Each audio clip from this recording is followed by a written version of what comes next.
আওয়াজ দেবো কার জন্য? এখন আওয়াজ আমি ফুল শুনতে পাচ্ছি না, সবাই আওয়াজ দিচ্ছে না, কার জন্য আওয়াজ দিব? এটা কি কোরআনে আছে? মিছিল কার জন্য হবে? এই মিছিল কি, মিছিলের কথা আল্লাহ বলছে কি বলে নাকি?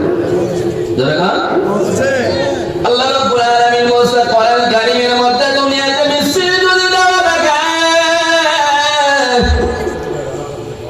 ওয়ালিতুকমিলুল ইদ্দাতা ওয়া তুকাব্বিরুল্লাহ,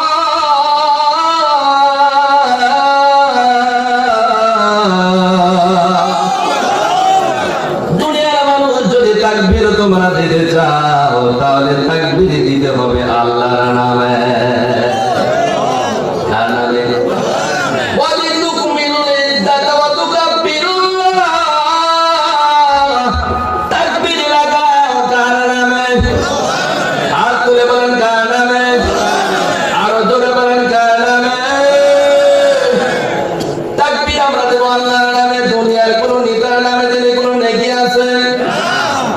মনে হয় খালেদার নামে দিলে মনে হয় দু একটা সব হবে। হ্যাঁ, বঙ্গবন্ধুর নামে দিলে, জিয়ার নামে দিলে, আবার পুঁজিটা চলে গেছে ওর নামে দিলে, হ্যাঁ, নরেন্দ্র মোদীর নাম দিলে মনে হয় হবে। হ্যাঁ, এখন সবচেয়ে সুপার পাওয়ার নেতা মনে করে সেটা হলো ট্রাম্প। এর নামে দিলে কি কোনো নেগেটিভিটি আছে?